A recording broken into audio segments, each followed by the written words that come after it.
Itu di mana ya? Di Jawa ya, Pak? Di mana sih, Pak? Di Jawa, di Madiun. Oh,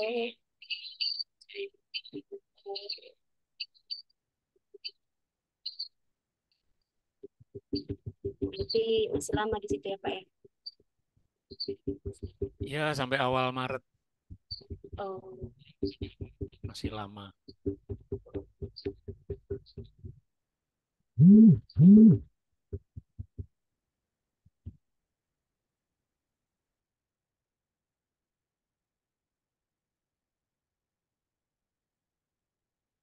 Awal-awal perpindahan waktu saya banyak pakai alarm karena kadang kaget ya. Ya, pernah terlewat. Saya pikir jam 9 biasanya kan. Wih, kan sudah lewat ini.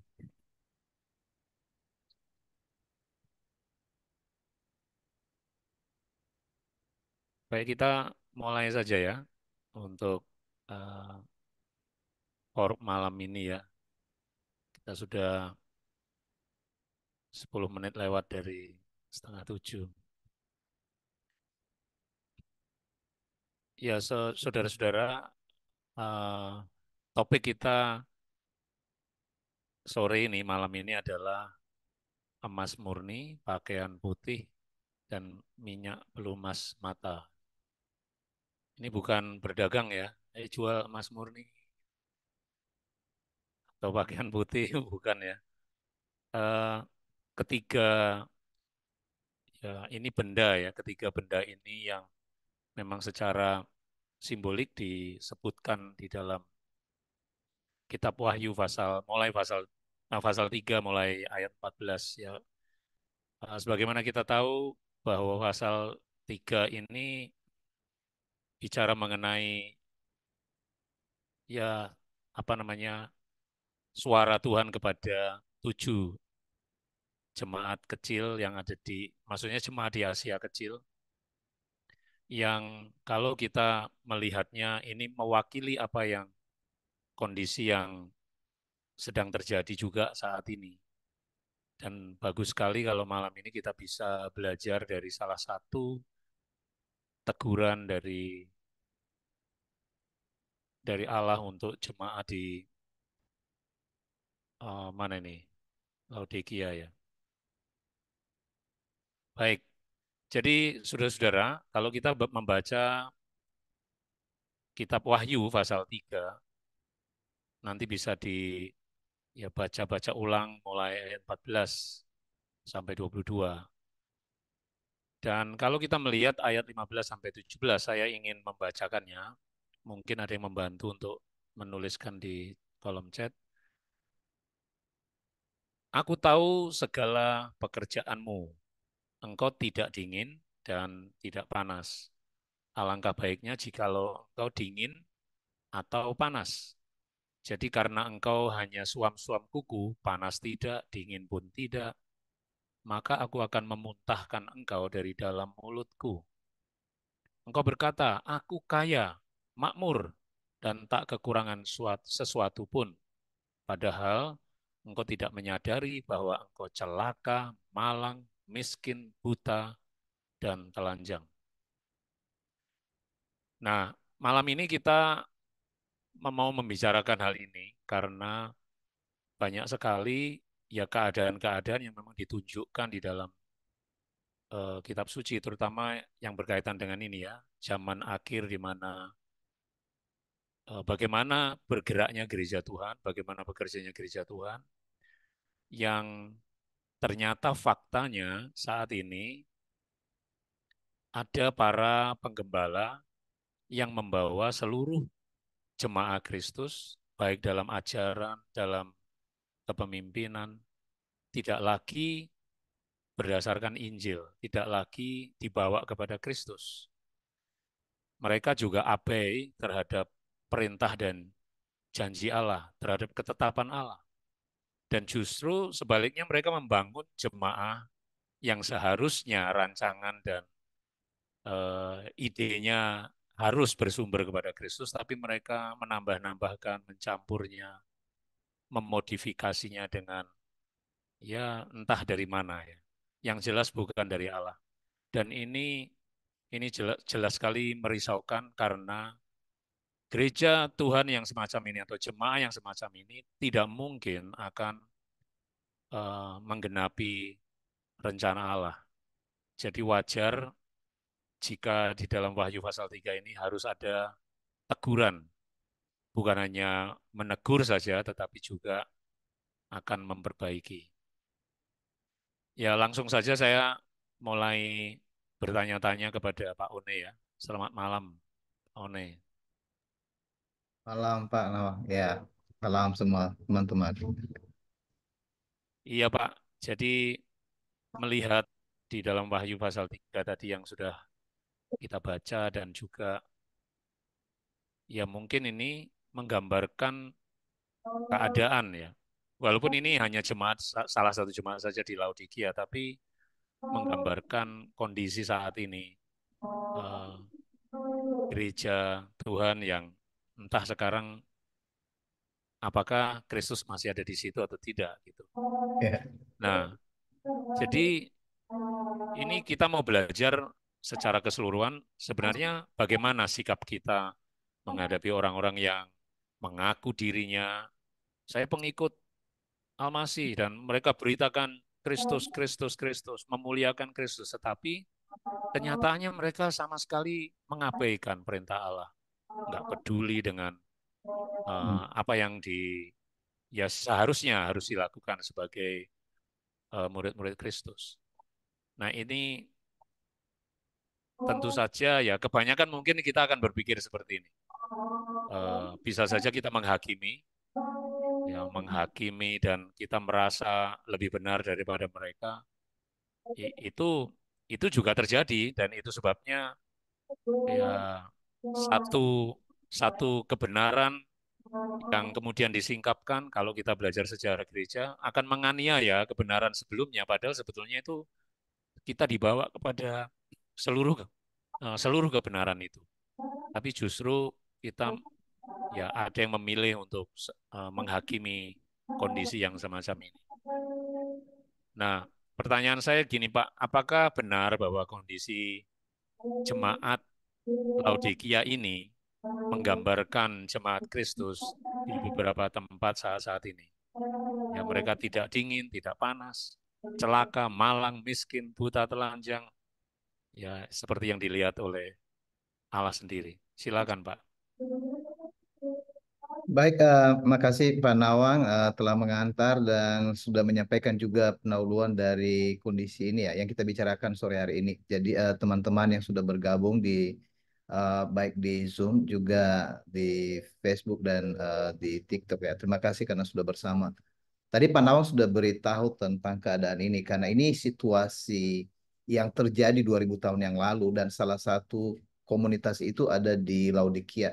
Nah, ini yang kita bahas ini. Kita tidak akan membahas ketujuh atau perbandingan dari komunitas ini, tapi satu hal yang menarik perhatian kita, mengapa ada satu kelompok yang keadaannya dia berkata bahwa ini semua baik-baik saja gitu kan. Kaya, makmur, tidak kekurangan sesuatu pun, tetapi penglihatan dari Al-Masih atau Kristus yang memperkenalkan dirinya sebagai eh, amin, yaitu saksi yang setia dan benar, penguasa dari ciptaan Allah. Dia berkata bahwa mereka itu sedang di dalam keadaan celaka, malang, kemudian miskin, buta, dan telanjang. Nah, jadi keberbicara ini Pak Nawang dan teman-teman, kita tidak bisa seperti mau menunjuk salah satu gereja dalam organisasi seperti itu. Tapi ini lebih mewakili kepada setiap kelompok orang-orang percaya yang ada di setiap kota atau wilayah. Nah, misalnya saya tidak tahu teman-teman di mana sekarang berada semua, tetapi di kota Anda coba perhatikan masih ada nggak persekutuan orang-orang percaya yang yang sebenarnya itu miliknya Kristus? Itu gerejanya Tuhan atau gerejanya Sang Mesias ini. Itu yang dia kritik, itu yang dia bicarakan, itu yang dia sampaikan. Jadi ini seruan ini sebenarnya terus ada karena itu sudah disampaikan dan menjadi peringatan bagi semua para pengikut Kristus selanjutnya. Nah, yang terjadi adalah ini pengamatan saya.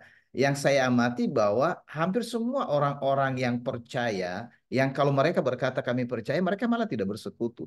Mereka merasa bahwa diri mereka semua baik-baik, lalu mereka melakukan apa yang mereka inginkan, seperti Pak Nawang sampaikan tadi.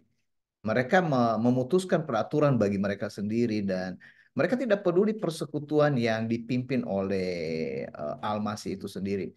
Itu sebabnya kondisi itu disebut kondisi yang sebenarnya sedang sekarat. Sekarat itu karena tiga hal yang disampaikan itu tentang harta itu kekayaan. Maksudnya kalau lawan dari kaya itu berarti miskin.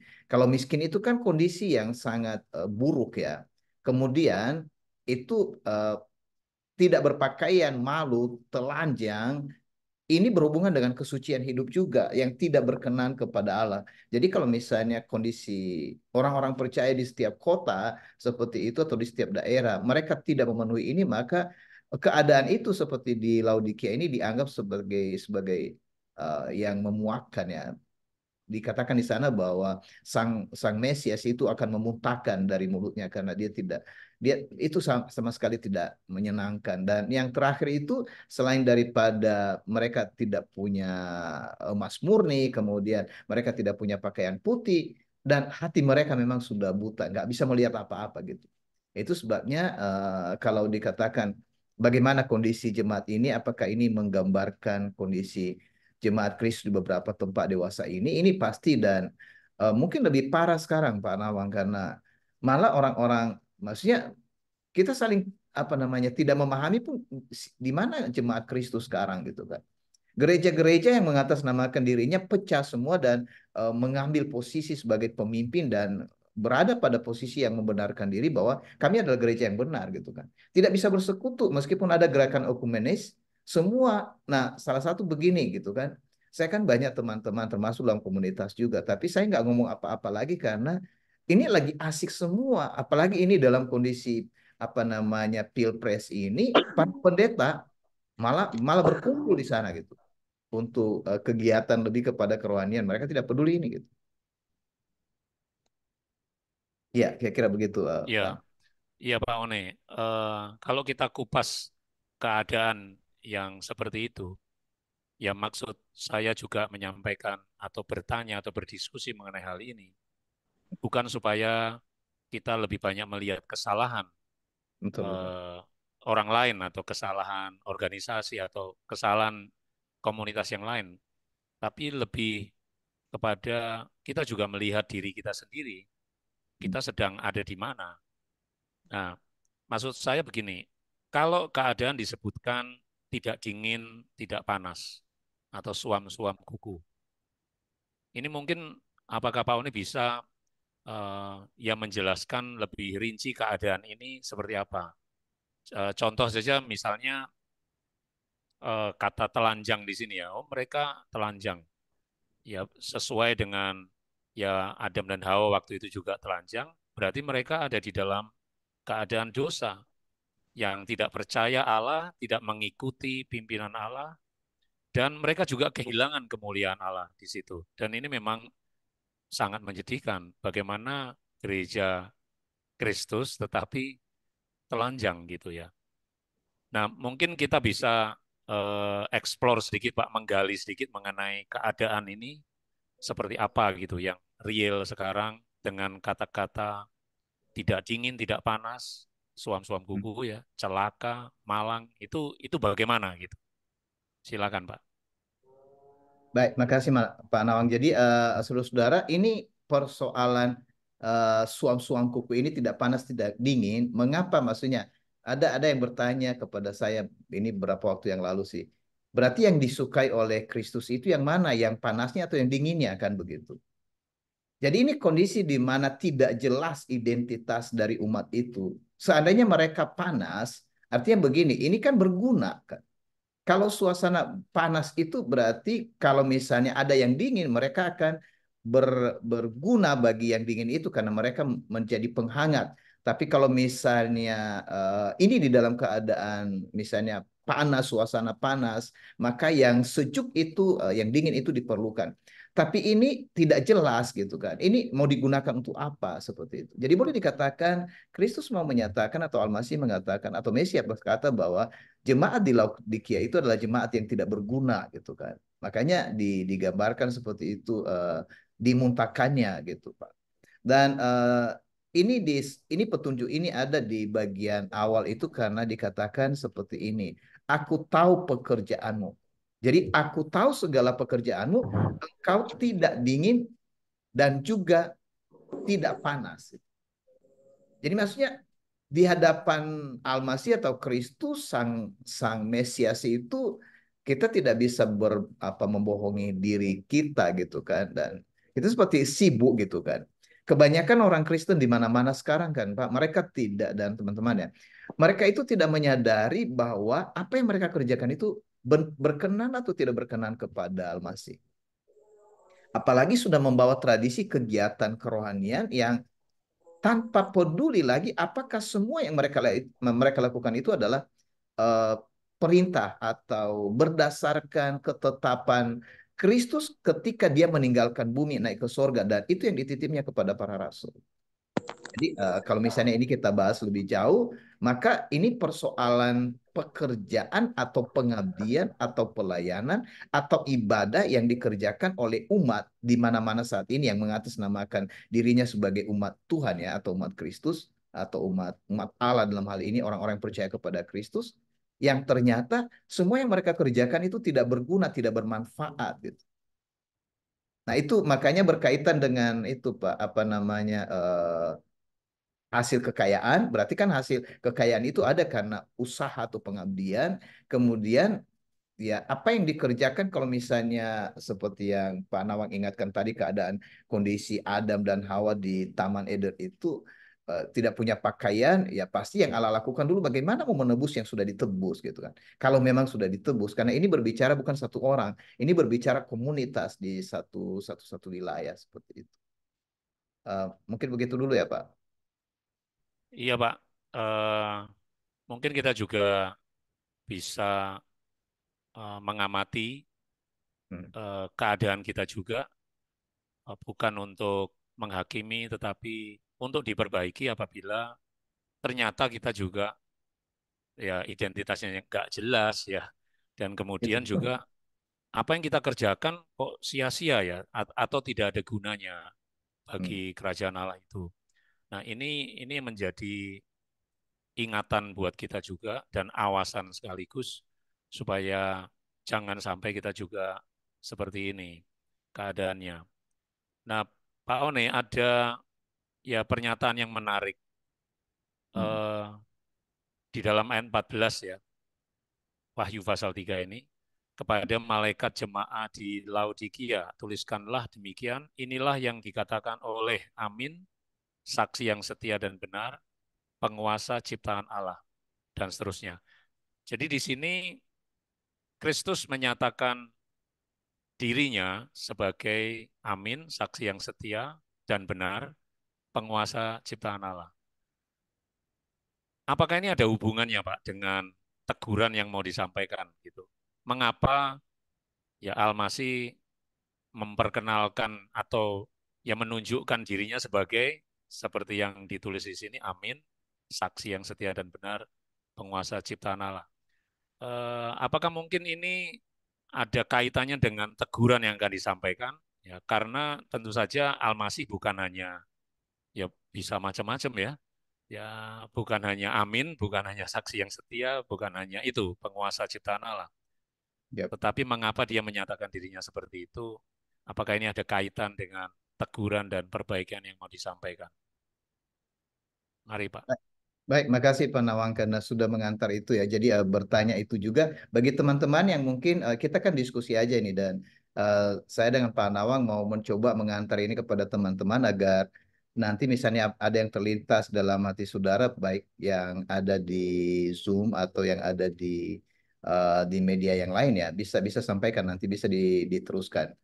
Nah, benar sekali itu Pak, karena ini kan setiap alamat itu ada 7 jemaat yang dialamatkan, dan di awal sebenarnya Al-Masih atau Mesias atau Kristus memperkenalkan dirinya sebagai Alfa dan Omega, berarti di dalam dia semua dikurung segala apa namanya semua jemaat ini dan yang hidup ini, kira-kira begitu dalam masa yang sangat singkat ini.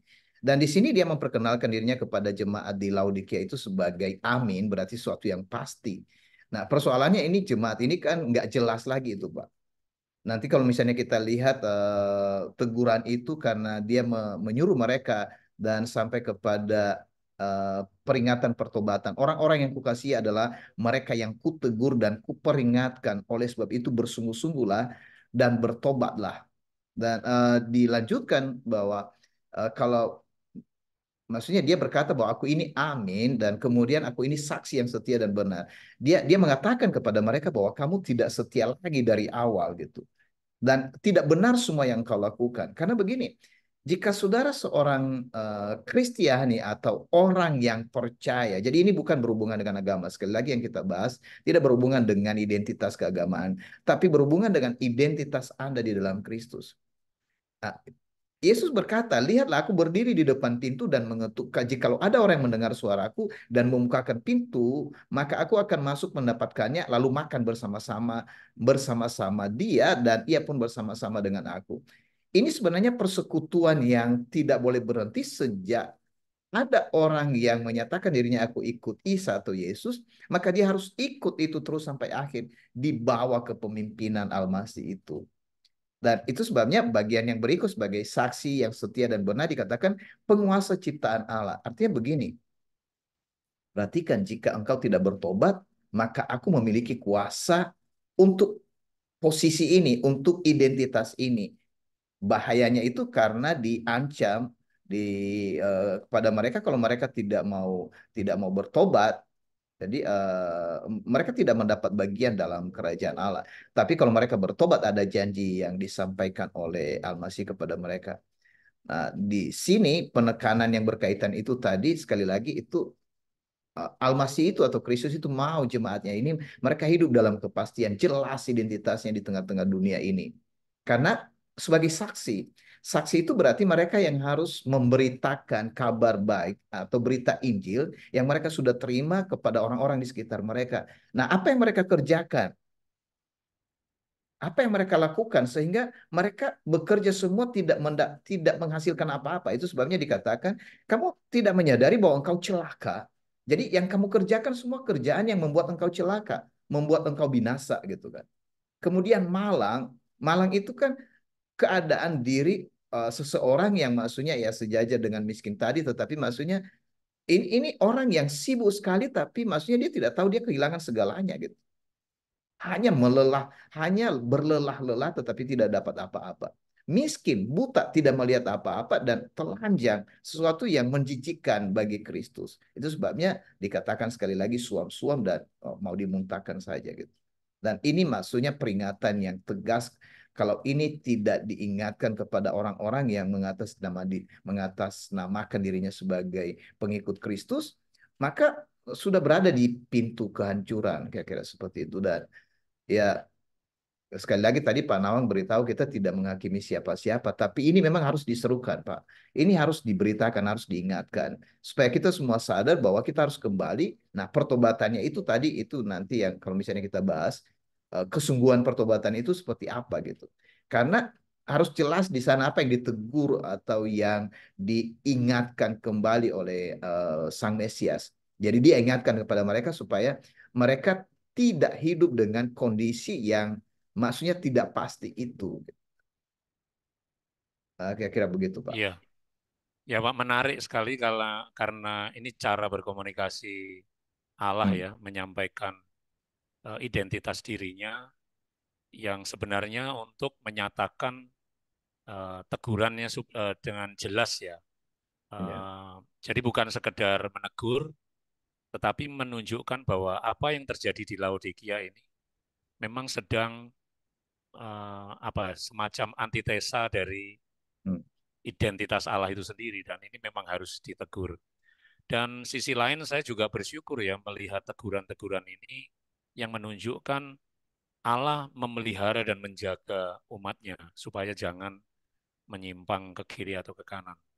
Ya, itu keren menurut saya. Ini saya juga percaya bahwa Allah juga sedang memperhatikan gerejanya sekarang ini di muka Hmm. bumi, jemaahnya dimanapun berada. Nah ini Pak, sebelum saya jauh, ini Pak Roy ada pertanyaan, ingin penegasan mengenai yang dingin dan panas itu gimana sebenarnya? Apanya yang dingin, apanya yang panas? Gimana Pak? Silakan. Sebelum Oke. saya masuk ke soalnya masih bersekitar ini pertanyaan. Baik, ya, makasih Pak Roy yang sudah berkenan mengingatkan kita tentang kondisi itu ya. Maksudnya ini kan yang panas dan dingin ini misalnya kita lihat dengan air ya. Jadi air yang kalau misalnya itu penelitian, para peneliti melihat sungai yang ada di sana, Lisus itu tidak bisa diminum gitu karena kondisi itu. Jadi itu diilustrasikan. Jadi eh, seperti begitulah keadaan apa namanya kepada keadaan umat ini. Jadi kalau misalnya eh, dingin, artinya tadi ini menyejukkan ketika cuaca panas. Tapi kalau ketika apa namanya panas karena misalnya cuaca dalam keadaan dingin, maka yang diperlukan adalah air yang panas seperti itu. Makanya dia buat identitas panas berarti jelas, dingin berarti jelas. Jadi bukan yang bagus itu panas atau dingin, yang tidak bagus itu adalah suam-suam. Suam-suam itu karena keadaannya tidak berfungsi, tidak berguna begitu. Nah, jadi kadang sih ada orang yang menafsir ini apa namanya semangat hidup. Jadi kalau semangatnya panas, semangatnya dingin kan nggak cocok gitu kan. Jadi kalau misalnya semangat panas, semangat dingin, ini bukan soal semangat panas atau semangat dingin, tapi situasi apa namanya keadaan mereka itu yang tidak jelas di dalam pelayanannya karena sekitar kita ini kan tidak jelas gitu kan. Eh, Kadang-kadang tiba-tiba menjadi apa namanya ya berbagai macam situasi.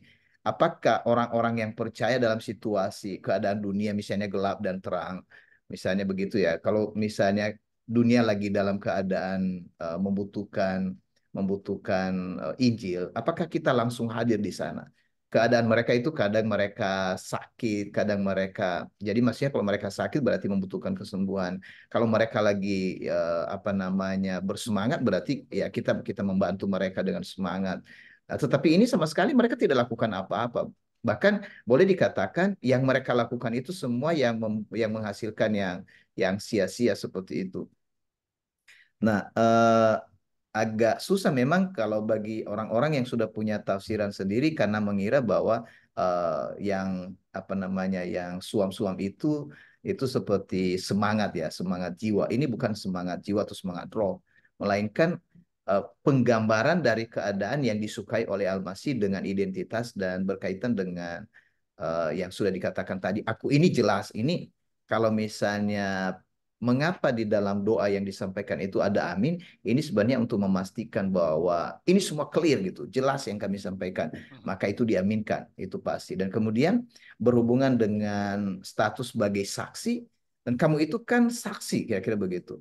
Kita ini orang-orang yang percaya, Al-Masih sudah berkata, aku akan menjadikan kamu saksiku. Pergilah jadi saksi Injil kerajaan Allah di segala tempat dan itu lakukan sampai akhir karena aku setia menyertai kamu. Dan dia mengingatkan ini, aku ini saksi yang setia dan benar. Perhatikan baik-baik, kira-kira seperti itu. Tapi mereka ini kan eh, ya kembali, jadi maksudnya tidak jelas lagi identitas mereka sebagai saksi yang mereka kerjakan pekerjaan di luar Injil Kerajaan Allah. Dan mereka melupakan pemimpin mereka, sang penguasa hidup mereka. Mereka berpikir ya apa saja yang mereka lakukan itu bergantung kepada mereka ya, bukan bergantung kepada Mesias sebagai sang kepala gereja. Jadi sekali lagi kondisi suam-suam tidak panas tidak dingin itu bukan di semangat tetapi keadaan mereka yang tidak berfungsi atau tidak berguna pada situasi yang sedang terjadi. Jadi sekali lagi misalnya kalau situasinya lagi dingin, seharusnya mereka itu datang sebagai yang panas. Kalau situasinya lagi panas, maksudnya panas ini dalam arti yang tidak baik semua dengan panas dan dingin di luar ya. Mereka itu datang sebagai lawan dari kondisi-kondisi itu. Nah, malah mereka menjadi sama di sana. Mereka tidak bisa dibedakan lagi antara orang dunia, orang duniawi seperti itu. Jadi itu sebabnya dipanggilan kepada mereka sebagai panggilan orang yang baru bertobat lagi supaya disuruh bertobat, datang kembali dan maksudnya buka hati lagi. Mereka sudah hampir menutup pintu hati mereka kepada Kristus atau kepada Injil Kerajaan Allah. Ya ini menarik Pak, karena yang tadi Bapak sebutkan suam-suam kuku memang identitas gak jelas, jadi mereka sama saja dengan orang-orang yang belum mengalami Injil ya, kehidupannya. Dan apa yang dikerjakannya juga nothing ya. Mereka sibuk tetapi sebenarnya tidak mengerjakan apa-apa di hadapan Allah. Mereka tidak mengikuti apa yang seharusnya SOP-nya kerajaan Allah, mereka nggak ikuti gitu. Dan mereka bikin aturan-aturan sendiri dan ya akhirnya menjadi tidak jelas itu tadi.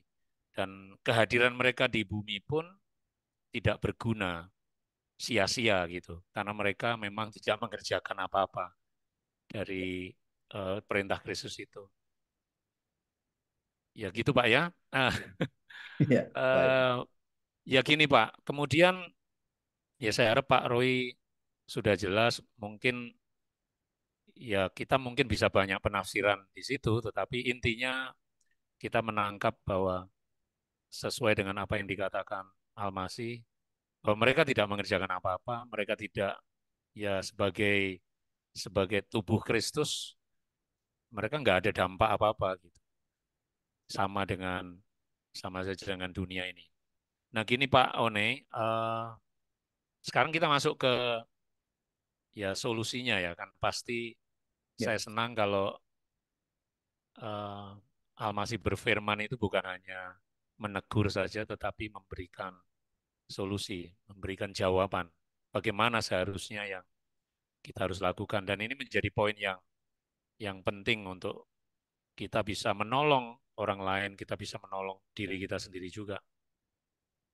Pak One, kalau kita lihat di Wahyu pasal 3 ayat 18-20, tertulis seperti ini, oleh sebab itu, aku menasihati engkau, supaya engkau membeli dari aku emas yang telah dimurnikan dengan api, supaya engkau kaya, pakaian putih, supaya engkau berpakaian, sehingga ketelanjanganmu yang memalukan itu tidak kelihatan, dan minyak untuk dioleskan pada matamu, supaya engkau dapat melihat, jadi tidak buta lagi.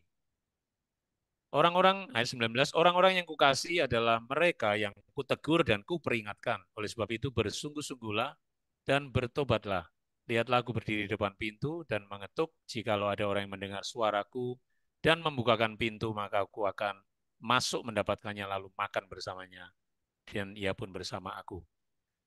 Nah, jadi ada 3 benda nih Pak, yang jemaat Laodikia ini, ya harusnya kamu punya ini ya, yaitu emas yang telah dimurnikan, emas murni, lalu pakaian putih dan minyak. Nah ini Pak, bisa dijelaskan tentang emas, pakaian putih dan minyak ini sebagai solusi yang memperbaiki keadaan ini. betul. Ya, baik, makasih Pak Nawang dan ya sekali lagi dengan pertanyaan Pak Roy atau nanti ada teman-teman ya kalau ada pertanyaan kurang jelas pun kita akan bicara lagi. Ini kita masuk di bagian yang disampaikan oleh Pak Nawang tadi, solusi dari masalah ini. Jadi sebenarnya yang kita kejar ini kan penyelesaian masalah. Meskipun 1001 masalah, lalu misalnya kita habiskan waktu membahas tentang masalah itu, tetapi mari lihat ini menjadi clear semua kalau kita menemukan apa yang ditawarkan oleh Al-Masih atau Kristus dari persoalan itu.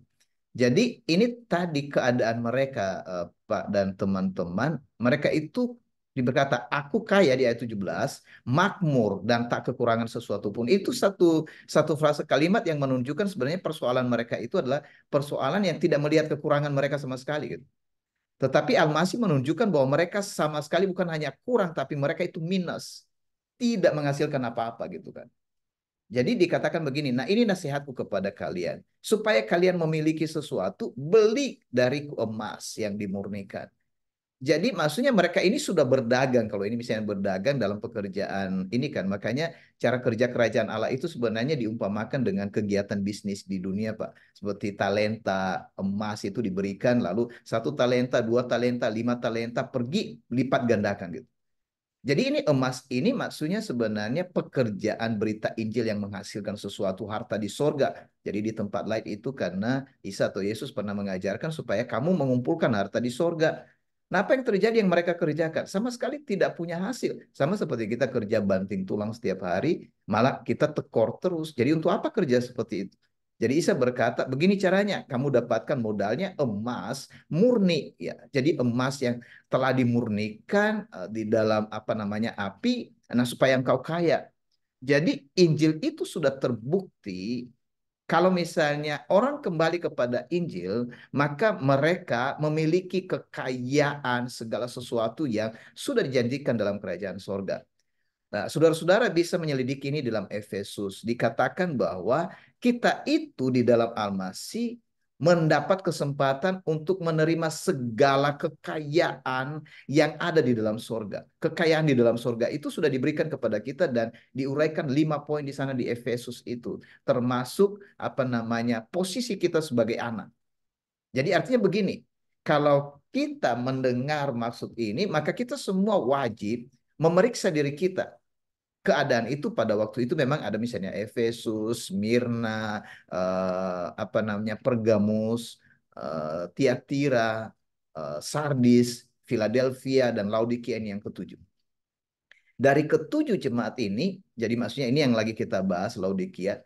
Sebenarnya ada yang mau ditunjukkan oleh Al-Masih pada waktu itu dan juga pada masa sekarang bahwa kondisi-kondisi ini ada kemiripan di seluruh dunia, bahkan mungkin sekarang ada yang lebih parah karena sudah tidak ada, maksudnya hampir tidak ada lagi yang menyampaikan tentang berita utama dari seluruh para pengikut Kristus atau Mesias itu adalah Injil. Nah, ini dikembalikan. Pertama, belikan belikan emas dariku yang telah dimurnikan. Jadi satu-satunya modal pengabdian, pekerjaan, usaha, atau bisnis yang dititipkan oleh Al-Masih kepada para pengikutnya, itu adalah Injil. Itu nilai emasnya. Dan ini yang membuat kita kaya. Ini yang membuat kita mendapatkan seluruh harta di sorga. Karena kalau kita tidak memiliki Injil, kita tidak memiliki roh. Roh tidak bisa mengerjakan apa-apa kalau kita sudah menyingkirkan Injil gitu. Semangat apa yang kita lakukan? Kita tinggal semangat yang sebenarnya pelita sudah mati gitu. Kaki dianya sudah diangkat, apa yang dikerjakan? Semuanya tidak berguna sama sekali. Ini peringatan yang keras sebenarnya untuk semua orang percaya di seluruh bumi. Itu yang pertama tadi emas. Yang kedua, pakaian putih supaya engkau berpakaian sehingga ketelanjanganmu yang memalukan itu tidak kelihatan. Ada apa ini gitu, Mas? Sebenarnya pakaian itu kan menunjukkan ketika manusia jatuh dalam dosa, Allah memberi mereka pakaian yang menutupi seluruh kesalahan supaya tidak kelihatan. Akhirnya sekarang kan boleh dikatakan orang-orang Kristen itu memang jadi, ya kita betul-betul malu. Kadang-kadang ada ucapan begini, jangan permalukan aku Tuhan. Maksudnya nggak mungkin Tuhan mempermalukan kita. Yang benar bahwa kita ini betul-betul tidak sadar dan lalu kita membuka ketelanjangan kita kepada dunia sehingga dunia melihat bahwa tidak ada kekuatan, tidak ada kuasa dari Kristus di tengah-tengah dunia ini, dan itu yang sangat menyedihkan Al-Masih. Karena cara hidup yang kita miliki, maksudnya orang-orang Kristen, orang-orang percaya yang menyebut dirinya sebagai pengikut Kristus yang sungguh-sungguh, ternyata mereka tidak hidup atas dasar Injil. Jadi apa yang terjadi? Semua kesalahan yang diangkat, semua persoalan yang diangkat, mereka saling menuding satu sama lain sehingga yang mereka kerjakan semua suatu pekerjaan yang sia-sia, yang tidak menghasilkan berita Injil sampai kepada dunia. Jadi mereka hanya bergumul di antara mereka sendiri gitu. Jadi ketelanjangan itu berarti menunjukkan bahwa dosa-dosa mereka terlihat kepada dunia. Padahal sebenarnya oleh Injil dosa umat itu sudah ditutup, sudah bukan hanya ditutup, sudah dihapus. Tapi mengapa itu yang terlihat gitu? Artinya begini, kalau mereka tidak ada pakaian, sesungguhnya mereka tidak mengabdi dengan Injil. Makanya kalau kita lihat di seluruh kitab suci kan, nanti ini ada di tempat lain misalnya makanan, minuman, dan pakaian ya. Jadi makanan, minuman, dan pakaian, makanan itu adalah melakukan kehendak Allah yaitu Injil, kemudian minuman itu adalah roh yang membuat kita tidak haus seterusnya, dan kemudian pakaian itu adalah memakai mengenakan Kristus, berarti dalam seluruh hidup kita menampilkan Kristus dalam pengabdian. Jadi mereka ini sama sekali mereka tidak, mereka malah menggunakan pakaian dari dedaunan gitu kan. Sesuatu kegiatan-kegiatan ibadah yang tidak berkenan kepada Allah. Yang ketiga jadi tadi emas, kemudian apa yang kedua pakaian, dan yang ketiga itu adalah minyak pelumas mata atau minyak yang dioleskan pada mata supaya dapat melihat. Ada apa mereka? Jadi ini mereka ini digambarkan sebagai orang buta. Nah, saudara-saudara, titik awal ketika seorang mengalami Injil Kerajaan Allah adalah persoalan di telinga yang mendengar, hati yang terang atau yang percaya, dan mulut yang berbicara. Jadi mereka sama sekali ini sudah lumpuh ini. Udah pada penyakitan semua. Telinga nggak bisa mendengar, hati sudah jadi buta, penglihatannya sudah nggak jelas, dan mulut mereka sudah bisu. Mereka tidak berbicara lagi Injil. Mereka berbicara tentang hal-hal yang lain. Jadi Al-Masih berkata bahwa sungguh malang nasibmu karena apa? Kamu juga buta. Oleh sebab itu beli kepada aku, maksudnya kembali kepada aku supaya kamu memperoleh Injil, kemudian kamu bekerja untuk Injil, dan kamu menjadi melihat segala sesuatu, keadaan dirimu dan keadaan dunia ini, karena Roh mengerjakan hal itu di dalam dirimu, karena Injil yang kembali kamu terima atau kamu miliki. Nah, kelihatan di ayat 19 ini kan orang-orang yang kukasihi adalah mereka yang kutegur dan kuperingatkan. Kalau kita berbicara soal teguran, ini berbicara soal nasihat. Nasihat Injil itu tidak ada selain daripada seseorang yang sudah jatuh dari, maksudnya sudah bergeser dari Injil, mereka akan kembali ke Injil. Jadi tidak kemana-mana sebenarnya nasihat atau teguran dan peringatan yang disampaikan oleh Al-Masih kepada umatnya. Nah, kembali ke Pak Nawal. Oke, ya saya harap kita sudah jelas mengenai emas, pakaian putih, dan minyak. Pak On, ini ada pertanyaan yang sedikit mundur lagi ke belakang Ya. mengenai dari Kak Rini ya. Apakah tentang panas dan dingin tadi, apakah itu berlaku juga untuk pribadi atau memang jemaat Laodikia itu memang semuanya, ya semuanya artinya tidak ada satupun yang tidak, semuanya suam-suam kuku, tidak panas, tidak dingin, atau apakah ini hanya per pribadi yang mungkin ada sebagian di jemaat Laodikia yang suam-suam kuku, tapi lainnya ada yang benar-benar panas atau benar-benar dingin.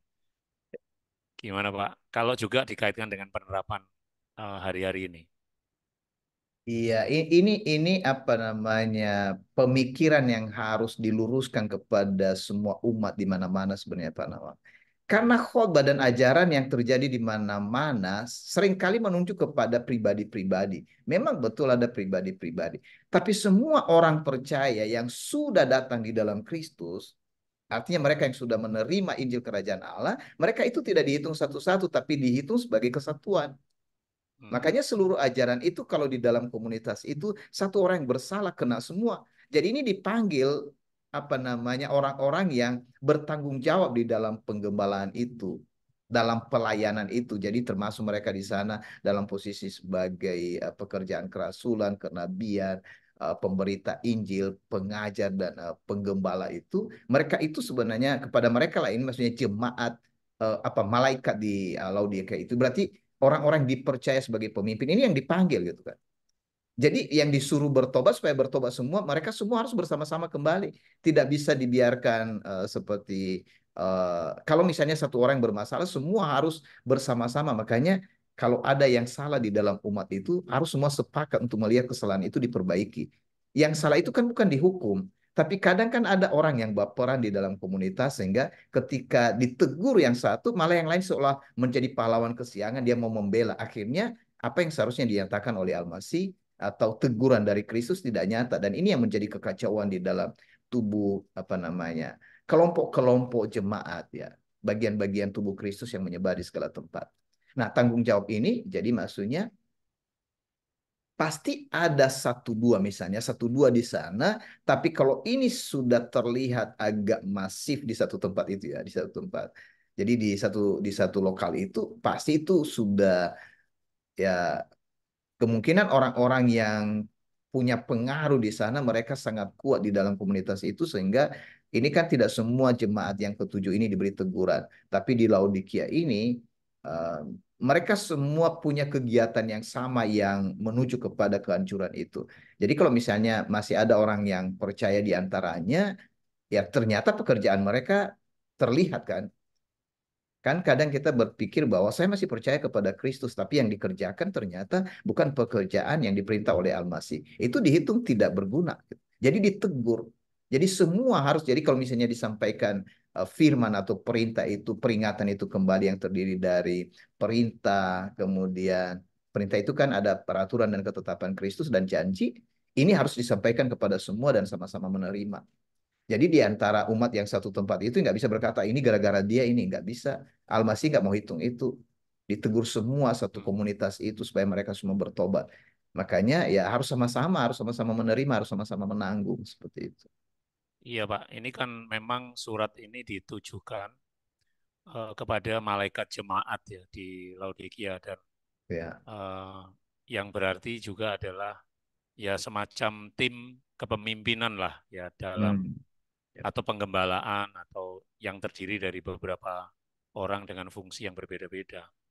Nah ini Bu Sundang mungkin minta penjelasan yang lebih jelas lagi. Memang kadang-kadang kita pengen yang lebih jelas gitu ya. Eh, Malaikat jemaat itu siapa gitu yang dimaksud di Hmm. sini?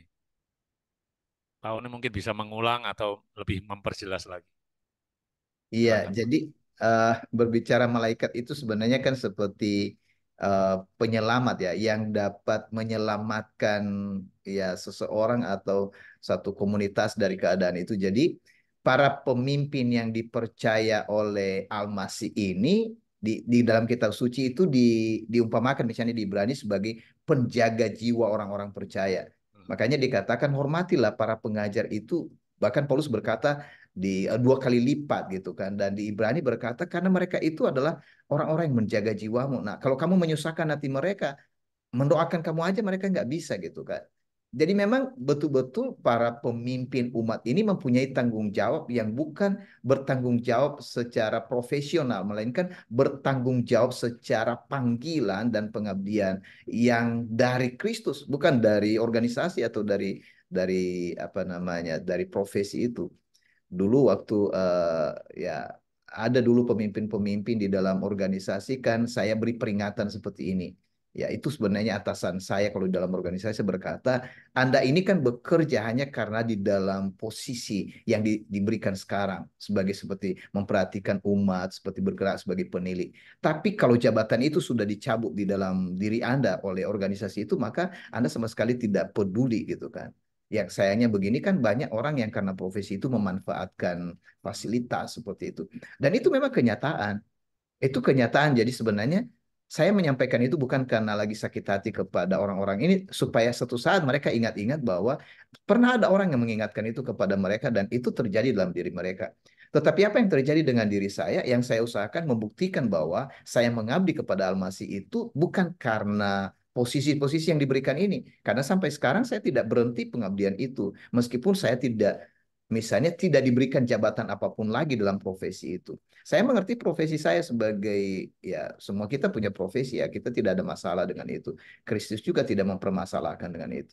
Nah, di sini tadi karena berhubungan dengan malaikat di setiap jemaat itu dianggap mereka itu sebagai orang-orang yang memang bertanggung jawab melindungi dan menjaga. Jadi berhubungan dengan malaikat, para gembala itu atau tadi ada berapa seperti yang disebutkan di dalam Efesus pasal 4 ayat 11 itu, mereka itu bertanggung jawab untuk memelihara sebagai pemelihara. Makanya kita di kursus Proyek Injil itu kan menggunakan istilah pemeliharaan. Yang memelihara itu yang menjaga, membimbing. Jadi termasuk agar seluruh ajaran itu terpelihara, kepada ajaran Injil itu terpelihara bagi orang-orang yang sudah percaya. Jadi itu maksudnya malaikat, malaikat ini, malaikat itu bahasa yang digunakan di dalam kitab suci untuk memperlihatkan kepada umat itu bahwa mereka harus mendengar dan menerima pertolongan yang ditawarkan oleh Allah. Dan artinya begini, ternyata para pemimpin itu kan kadang sekarang kan yang disoroti banyak karena di organisasi ya kebanyakan yang buat salah itu para pemimpin, malah bukan bukan apa namanya, bukan umat. Ya sebenarnya kalau kalau misalnya pemimpin udah bersalah berarti umatnya bersalah. Kalau misalnya umat bersalah bisa jadi juga pemimpin tidak bersalah. Tapi begini, kalau satu orang yang bersalah di dalam komunitas, baik pemimpin maupun semua, ya harus bersalah di hadapan Allah. Tetapi persoalannya begini, Allah itu selalu mencari satu orang. Jadi kalau misalnya dia mencari satu orang, yang satu orang itu selalu yang akan memimpin. Jadi dia sudah menetapkan itu. Jadi perhatikan saudara, bukan bukan para pemimpin organisasi keagamaan yang dimaksud malaikat-malaikat itu. Mungkin kalau sekarang misalnya karena saudara Kristen melihat sebagai para pendeta inilah malaikat-malaikat itu. Tidak. Malaikat-malaikat itu adalah mereka yang dipanggil oleh Kristus dalam panggilan Injil. Lalu mereka itu adalah orang-orang yang diberi kepercayaan. Dan ini berarti kita, saudara-saudara, memperhatikan ini. Mungkin saudara malam ini yang dipanggil untuk itu agar memperhatikan umat Allah di dalam satu kota, berbicara kembali kepada mereka agar mereka bertobat dan kembali kepada panggilan Injil Kerajaan Allah. Seperti itu. Jadi itu maksudnya pemimpin atau malaikat atau maksudnya orang-orang yang bertanggung jawab untuk memelihara iman dari umat di satu-satu kota gitu, per wilayah atau per kota. Demikian, Pak, Ya, kembali. saya harap Bu Sundang juga Kak Rini lebih jelas ya.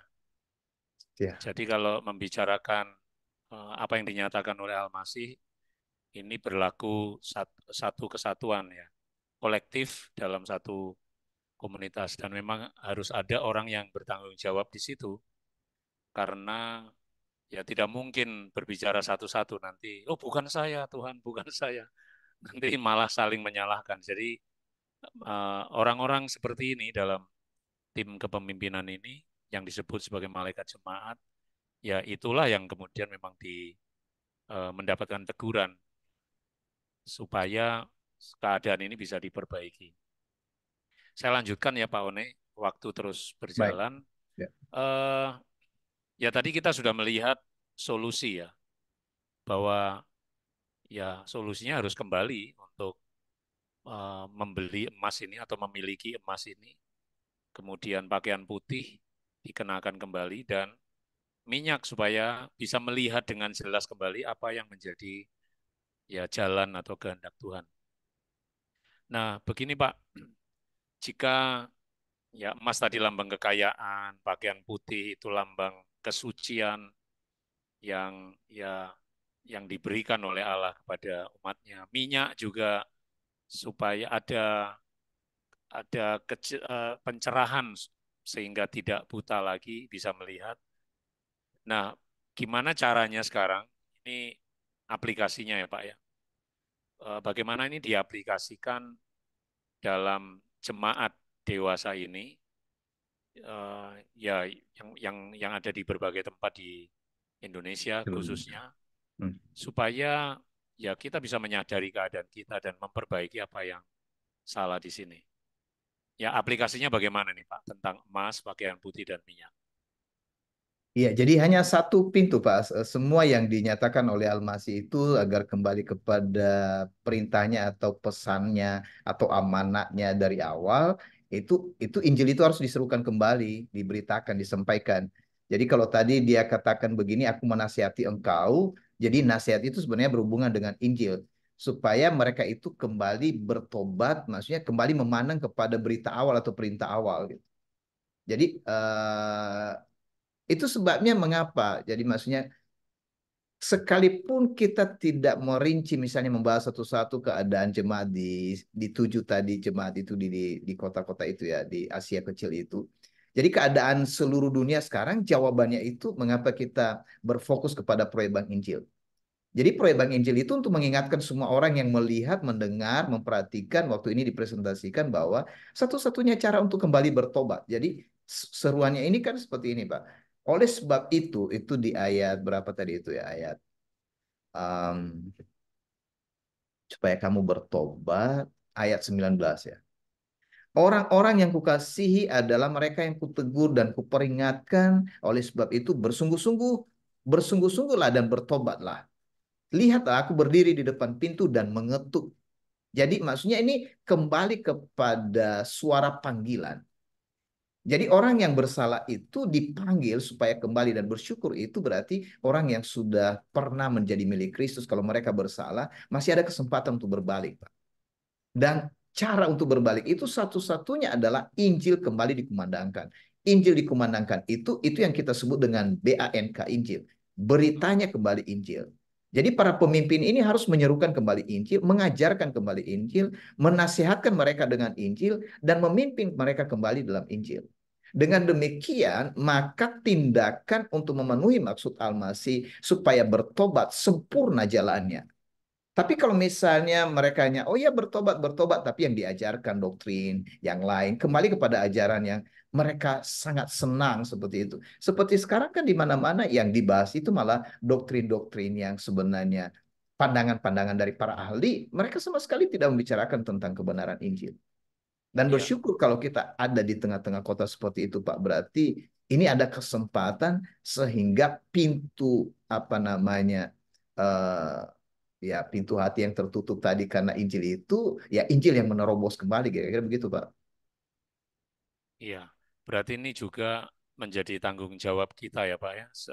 Ya, Orang-orang yang sudah mengalami Injil, yang sudah eh, kaya karena Kristus dan juga ya, sudah memiliki pakaian putih dan minyak karena kita melihat, sudah melihat kehendak Allah karena Allah yang menyatakan semuanya jelas. Kita juga punya tanggung jawab untuk menolong saudara-saudara kita, mengembalikan mereka, membawa mereka kembali kepada Injil. betul. Gitu Pak ya? Baik, ya benar, Pak. Makasih. Iya, ya nanti mungkin ada banyak cerita, ada banyak pertanyaan dari saudara-saudara mengenai hal ini. Ya, Bagaimana peran saudara? Kadang-kadang, wah ini saya bukan siapa-siapa gitu.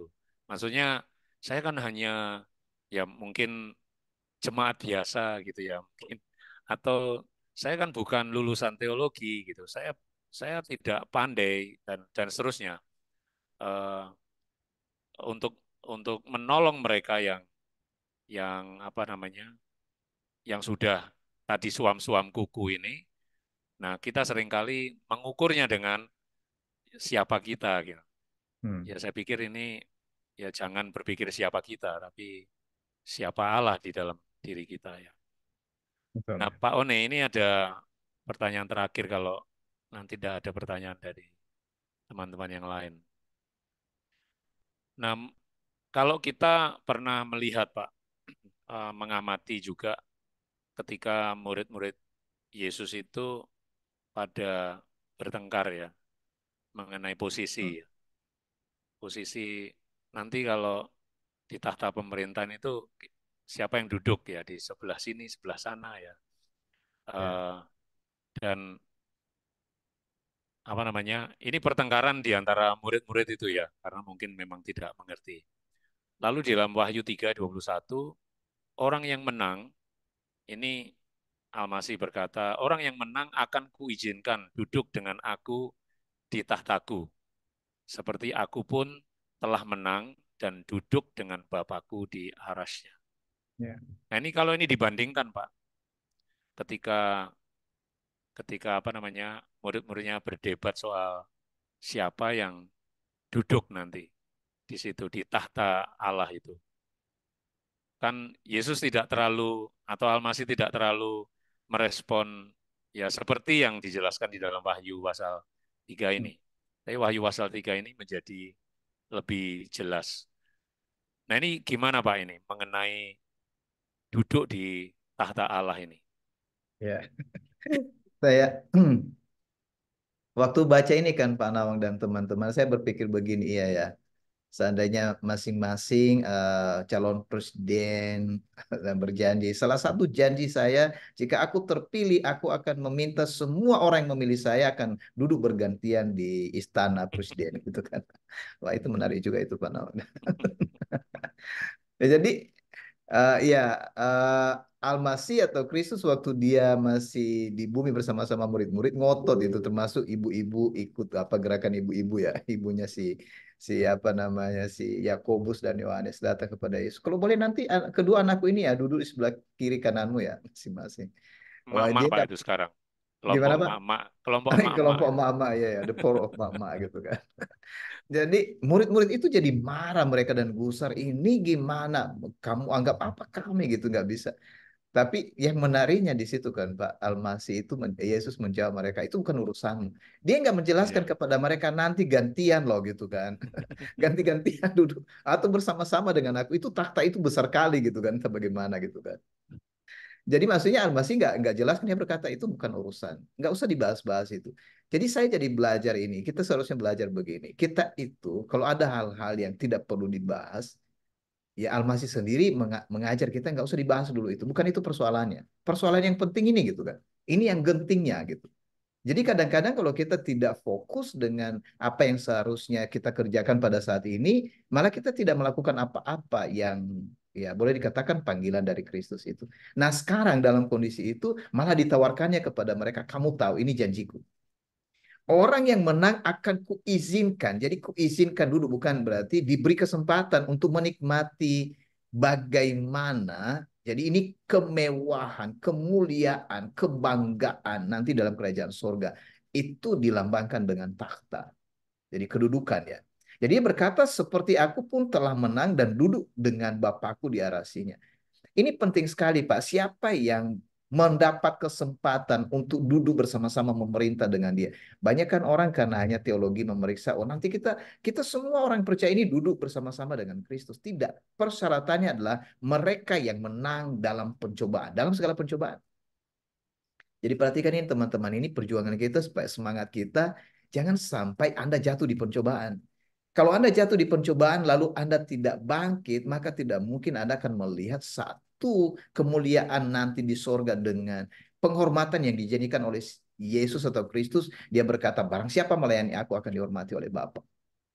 Nah, ini kan salah satu yang kita mengerti. Kita kan belum mengerti lagi nih, meskipun sudah dijelaskan begitu, ada apa nanti ya? Misalnya ketika tiba masa penghakiman, selesailah semua sudah dibuang orang-orang yang tidak berguna itu, maksudnya di tempat kekekalan. Lalu semua orang-orang percaya digiring datang di dalam lingkungan kerajaan Allah. Lah kita itu apa memang di sana kita kaku-kaku itu di sorga berjalannya pun nunduk-nunduk kan begitu. Enggak kita tidak mengerti itu. Tidak mungkin keadaan seperti keadaan di bumi ini.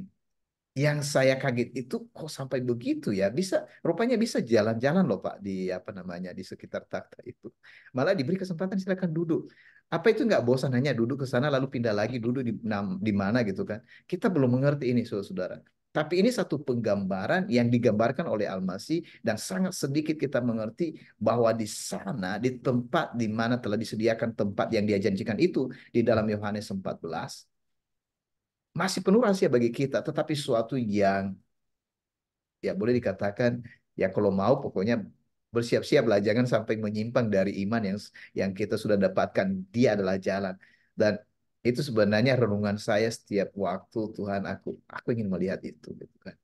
Jadi maksudnya kita tidak hanya oh aku selamat karena mengapa ini diberikan penglihatan-penglihatan seperti ini supaya paling tidak kita yang maksudnya kadang-kadang karena berbagai persoalan hidup lalu kita menjadi hanyut di sana kembali tersentak lagi gitu loh. Ada sesuatu yang lebih dari apa yang kamu lihat di bumi ini seperti itu. Jadi ini mau diajak duduk di takhta sang raja segala raja. Wah, kalau diajak duduk aja di ya saudara-saudara ada setiap kota provinsi si gubernurnya aja ayo duduk bersama aku berfoto selfie supaya keluar di apa namanya kan di Facebook apa pasti saudara senang banget gitu. Ini ini janji gitu. Kalau kamu menang, kamu akan duduk bersama-sama dengan aku di takhta sebagaimana jadi penerimaan Bapa kepada Al-Masih, wah itu luar biasa sekali. Kalau Al-Masih menyambut kita demikian rupa, berarti coba bayangkan sesuatu di sana sangat ajaib ya, sangat ajaib.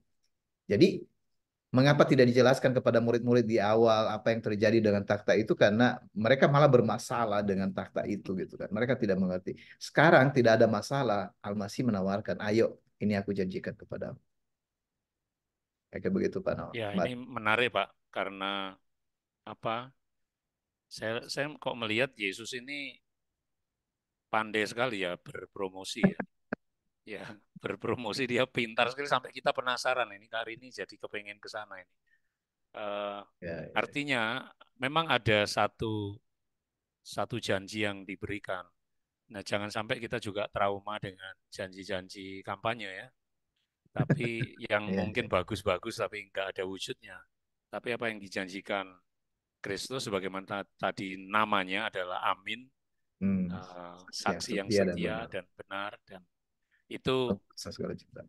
ya itu menjadi ya apa namanya harapan buat kita yang pasti ya, bahwa kalau kita menang. Nah, kalau kita menang ini memang yang anu Pak, eh, nah ini yang menang ini ya Ya, ya. kita harus bagaimana supaya kita tidak suam-suam kuku ya, Hmm. tidak kemudian karena kebutuhan sendiri, karena satu harapan yang sementara atau karena tekanan organisasi atau apapun kemudian kita menjadi Hmm. suam-suam kuku. Kita tidak berguna lagi bagi kerajaan Allah. Kita tidak mempunyai kekayaan apa-apa yang dilihat oleh Kristus. Hmm. Ya, seperti yang tadi keadaan tadi. Dan ini perjuangan yang tidak ringan, saya pikir, karena banyak sekali kondisi eh, jemaat Tuhan yang seperti yang digambarkan di Laodikia. Hmm. Ya, begitu Pak. Iya. Saya, ya mungkin Pak One ada kata-kata penutup.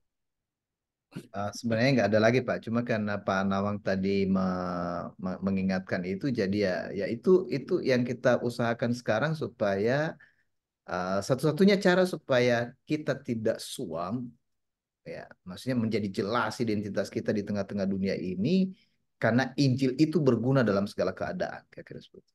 Jangan sampai Injil kita tutupi oleh karena situasi tertentu dan akhirnya kita terseret dengan kondisi itu. Mhm. Sekali lagi tadi saya ingatkan karena apa yang ditanyakan oleh Pak Roy, jadi air air dingin itu maksudnya ini dua-duanya bernilai apa? Bernilai baik ya.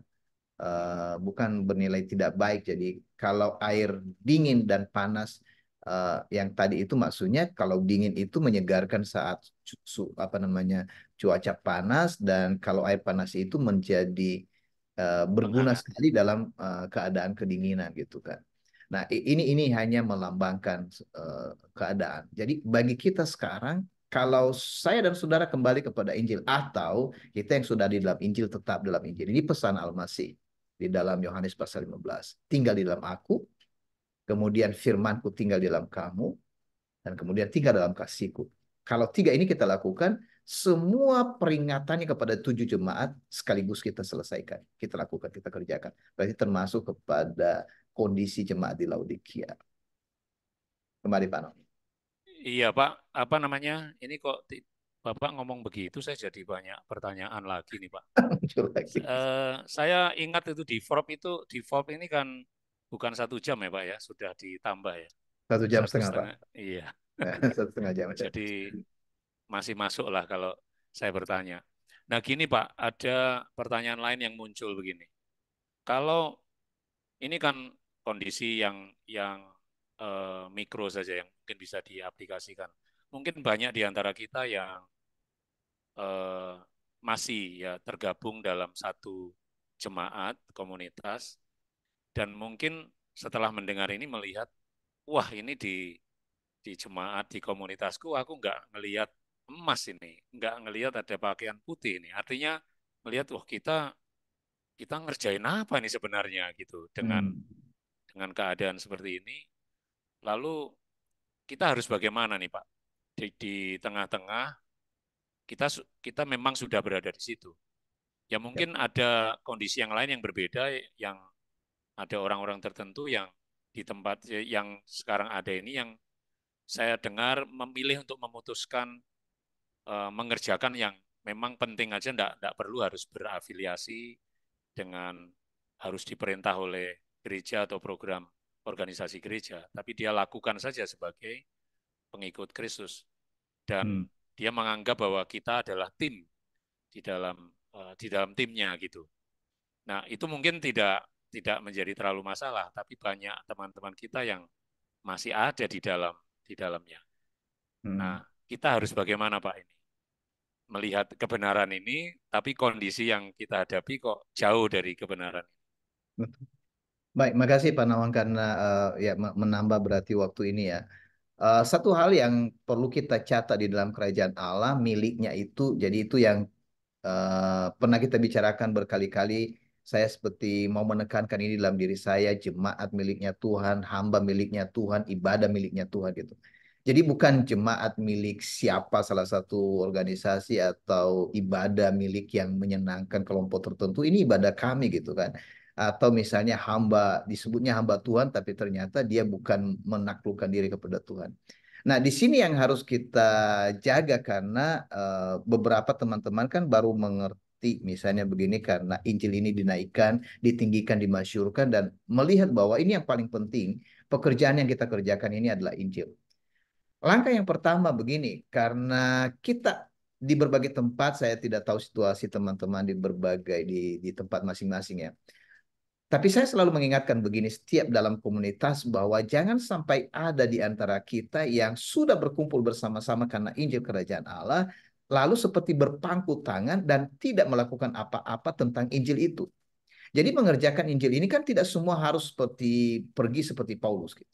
Tapi yang lain mendukung, memberi dukungan. Itu sebabnya kita di Proyek Bank Injil mempresentasikan ini secara berkala, Pak. Yang 5 menu yang sudah ada dan 2 menu lain yang kita simpan itu. Jadi artinya begini, kita harus melihat ini secara keseluruhan berjalan terus. Dan ini sebenarnya di dalam perintah dari Al-Masih kepada umatnya, kepada para rasul di awal, agar mereka melaksanakan semua ini. Jadi semua disuruh seperti pergi beritakan Injil dan seterusnya. Jadikan semua suku bangsa pengikutku, baptis mereka dan latih mereka untuk mengamati agar mereka bisa melakukan segala yang telah kuperintahkan sebagaimana aku telah mengerjakan itu di antara kamu. Jadi ini harus ada kelanjutan yang sama. Itu sebabnya tadi kalau kita perhatikan, sama seperti Bapa mengasihi aku, demikian aku mengasihi kamu. Berarti sama seperti kamu menerima kasih daripada Kristus, teruskan kasih itu kepada yang lain. Persoalannya kalau ada yang mengatasnamakan dirinya sebagai pemimpin umat, lalu dia tidak menerima kasih Kristus, kasih apa yang dia sampaikan kepada orang lain? Jadi karena kita telah menyadari ini, kita semua yang ada di sini atau yang mendengarkan berita ini, bersiap-siap untuk terlibat dalam seluruh kesempatan pengabdian ini. Kita tidak perlu berebut dalam suatu pengabdian pekerjaan. Ini sangat luas. Tapi persoalannya kalau kebetulan ada pekerjaan di mana memang seperti yang satu tidak bisa pergi, tapi yang lain tinggal seperti pada masa Paulus dan Barnabas dan ada 3 orang lain di Antioquia, maka yang lain berdoa, yang lain mendukung, yang lain memberi keperluan dan seterusnya. Nah, ini kalau kita kerjakan bersama-sama, semua pekerjaan ini berhubungan dengan Injil Kerajaan Allah, maka umat itu dihitung sedang bekerja dengan segiat-giatnya bagi Injil Kerajaan Allah. Dan itu yang menyenangkan hati sang pemimpin tadi, sang amin, yang setia, saksi yang setia dan benar, dan kemudian sebagai penguasa segala ciptaan. Kalau itu terjadi di antara kita hari ini, langkah yang pertama itu, maka langkah selanjutnya sesudah itu kita mulai, nah kita terus setia, terus tinggal di dalamnya, terus melakukan ini. Dan kalau misalnya kita sudah mulai, biasanya itu kan pencerahan itu semakin jelas. Ini yang kita kerjakan, ini yang kita bangun, di sini fokus kita, di sini diarahkan. Tetapi kalau sama sekali kita tidak mulai, maka kita tidak mengerti apa-apa. Nah, itu yang pertama. Yang kedua, misalnya begini, di antara kita kan ada orang yang baru, ada orang yang lama. Ini semua harus melalui proses. Saya sudah melihat bahwa ada orang-orang yang lama akhirnya menjadi seperti tidak bergairah. Tapi ada orang-orang yang baru begitu bergairah. Kadang-kadang di sini ada konflik karena pertemuan antara orang yang lama dan orang yang baru. Karena orang yang lama menjadi berpangku tangan dan seperti tidak tahu buat apa-apa gitu. Sedangkan orang baru, dia baru bersemangat dan dia ingin semua pekerjaan dikerjakan. Nah, di sini saudara, mengapa sebenarnya ada proses itu agar kita semua tetap segar, tidak berhenti. Jadi orang yang lama kembali melihat, wah, kenapa aku seperti ini ya? Aku harus kembali lagi bersemangat gitu. Orang yang baru memperhatikan bahwa aku juga orang baru.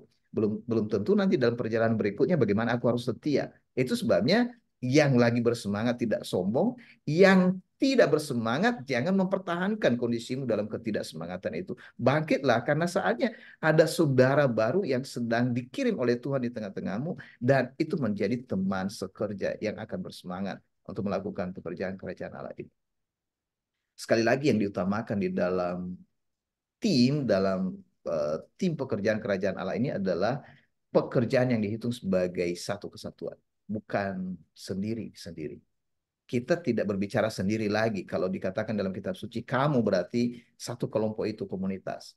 Jadi itu sebabnya kita yang ada di dalam Kristus ini disiapkan menjadi mempelai perempuan yang harus dipersiapkan dalam, boleh dikatakan yang dikhususkan, dikuduskan bagi sang mempelai pria, mempelai laki-laki maksudnya, mempelai laki-laki satu saat.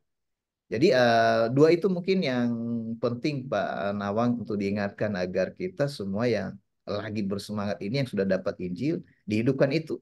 Nah, mengenai tadi misalnya karena kita masing-masing ada di organisasi dan seterusnya, nah itu jangan dibandingkan terus gitu kan. Jangan dibanding-bandingkan kegiatan misalnya begini, kenapa mereka di sana, kenapa kita tidak, kenapa kita di sini. Semuanya seharusnya roh memimpin kita apa yang terjadi ketika kita ada dalam situasi yang berbeda itu. Seringkali dalam ajaran memang ajaran itu menyampaikan sesuatu yang sempurna, tapi waktu dia masuk di setiap keadaan itu sesuai dengan keadaan orang-orang itu dibimbingnya dengan proses. Proses itu maksudnya sampai semua mendapat bagian dalam kehidupan yang telah dibaharui dengan cara yang baru juga. Jadi kantong yang baru dengan anggur yang baru dan seterusnya. Ya, jadi Saya kira begitu, Pak. intinya dimanapun kita berada, termasuk di dalam situasi organisasi atau komunitas kita yang sekarang mungkin yang menunjukkan ciri-ciri Laodikia tadi. Mhm. Tetapi di tengah-tengah, jadi kuncinya adalah, kalau saya ambil kesimpulan tadi, eh, kita tetap berada di situ dan tetap membawa manfaat, ya berguna, kita tetap berguna dalam Injil.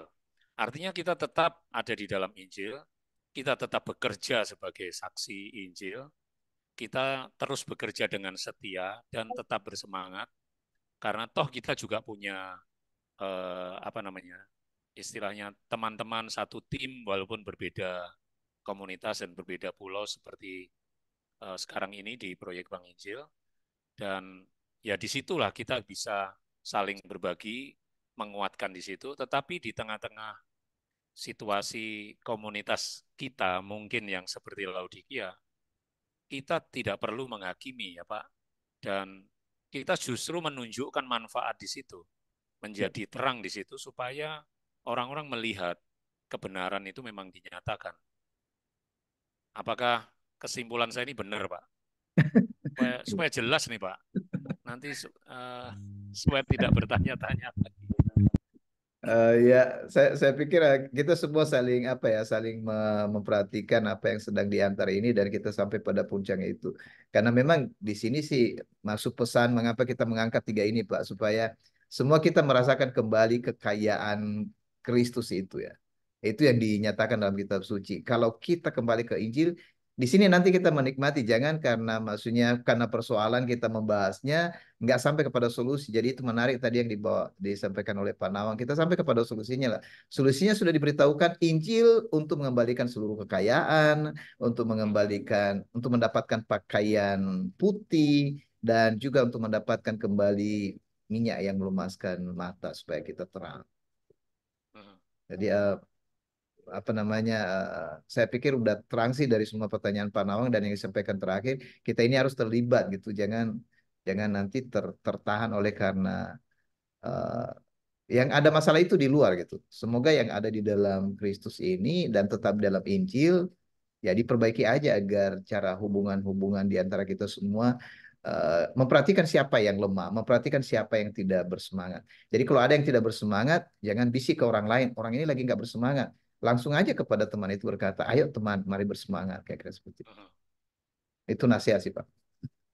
Iya, ya jadi sudah jelas ya, supaya kita juga dimanapun berada, kita tetap panas atau Ya, dingin ya. Kita betul. tetap membawa emas, pakaian putih, dan minyak itu kemana saja, karena kita tahu itulah kekayaan yang Tuhan berikan. Dan Hmm. semoga orang-orang di sekitar kita yang mungkin saat ini ya mereka belum melihat itu, mereka juga mengalaminya bersama-sama dengan kita.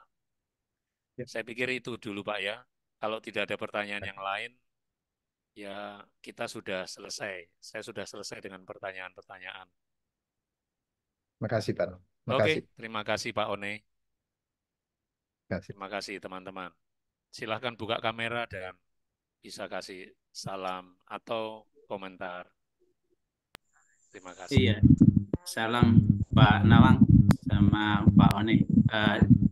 Saya ada yang tadi melihat, ya terima kasih penjelasan bahwa sebenarnya lebih kepada maksudnya tadi Injil yang diterima itu bekerja dalam segala sesuatu. Di sana kondisi panas dan dingin tadi bahwa tidak lebih baik dingin dan tidak lebih baik panas. Artinya di sana justru di mana situasi kita itu ada, nah Injil itu bekerja.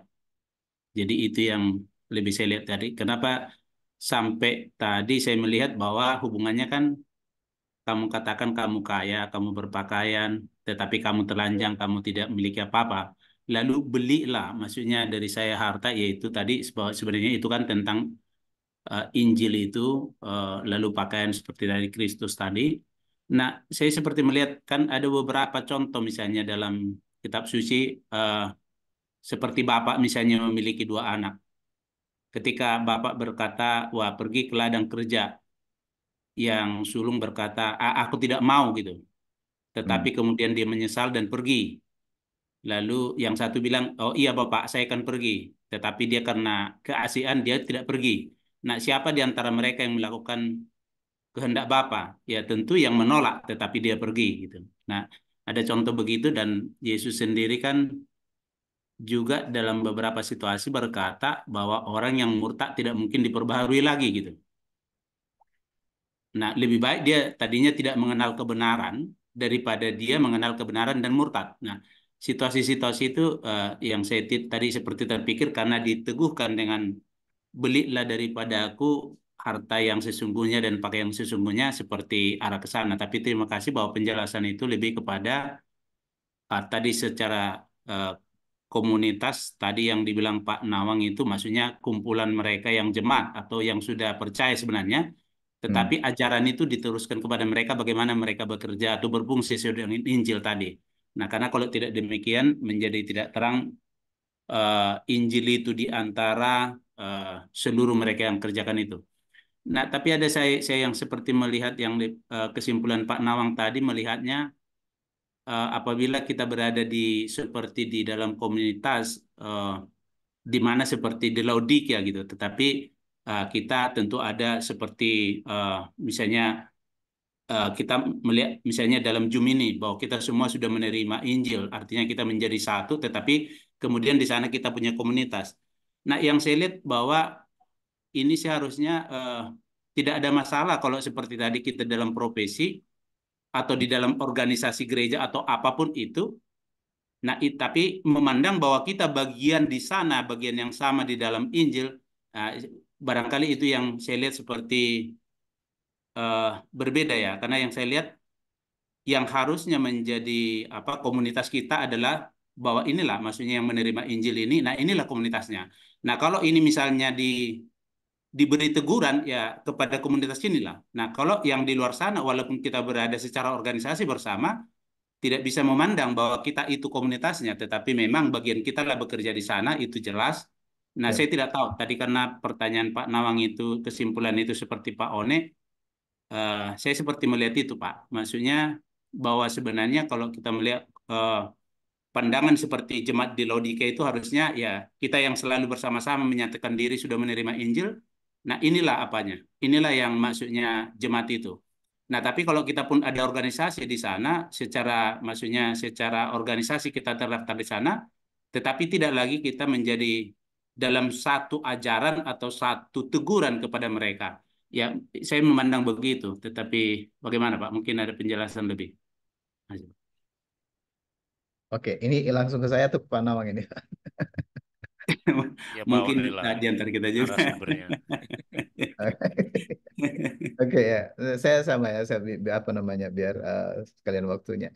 Makasih itu Pak Roy karena itu sekaligus peneguhan dan ini sih satu arah, tinggal memberi penekanan aja. Jadi karena itu diminta ketegasan, Kalau apa yang kita sudah pelajari, cara Al-Masih itu selalu dia letakkan di awal, kalau ikut dia harus ada pemisahan. Ini yang mungkin harus kita garis bawah. Jadi semua teman-teman yang sudah mengerti rahasia kerajaan Allah, perhatikan ini, saya dan saudara itu dipisahkan dari dunia, dari manapun. Jadi gereja miliknya itu memang terpisah dari semua manapun. Jadi tidak ada kaitannya dengan agama, tidak ada kaitannya dengan organisasi gereja dimanapun. Itu beda gitu. Nah, yang kita jaga ini karena kita ada di bumi gitu kan. Kita ada di tempat profesi. Jadi sekarang komunitas-komunitas ini kita tidak ada masalah di sana, tapi itu tadi pesan-pesan ini tidak diberikan ke mereka gitu. Pesan-pesan ini sebenarnya diberikan kepada komunitas atau keluarga atau apa namanya miliknya Kristus itu yang bukan berdasarkan nama dari ya seperti yang tadi dikatakan Pak Roy itu dari apa namanya atau yang Pak Nawang tadi dari saya tidak tahu ya maksudnya saudara bisa melihat itu karena nama kelompok kelompok apa namanya dari agama atau gereja dan seterusnya. Karena itu tidak bisa mewakili yang maksudnya milik Kristus, itu miliknya masing-masing itu. Jadi Kristus itu menegur miliknya gitu. Dia nggak mengganggu yang bukan miliknya gitu. Yang bukan miliknya itu dia panggil apakah masih kembali kepadanya atau tidak. Nah, jadi kalau kita ada di dalam dunia ini, di tengah-tengah dunia ini sudah jelas doanya di Yohanes pasal 17. Bapa, aku berdoa bukan supaya engkau mengambil mereka dari dunia ini, tapi mereka supaya menang di tengah-tengah pencobaan.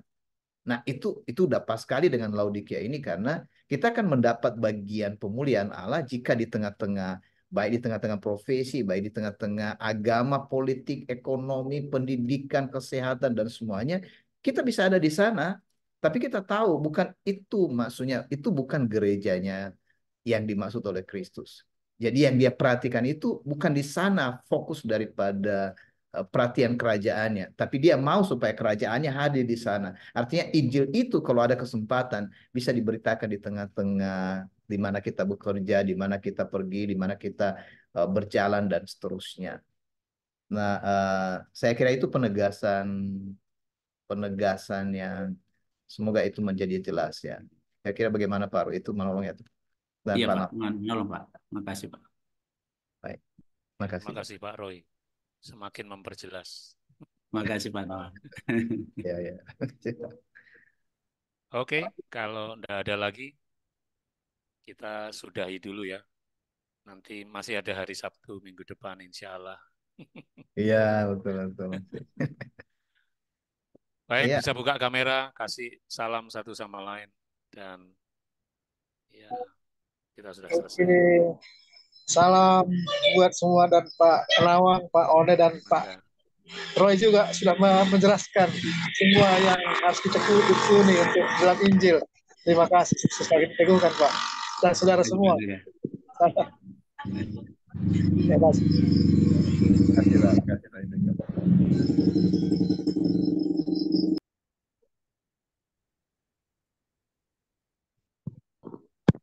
Halo Pak One. Terima kasih Pak One, Nawang. Kasih.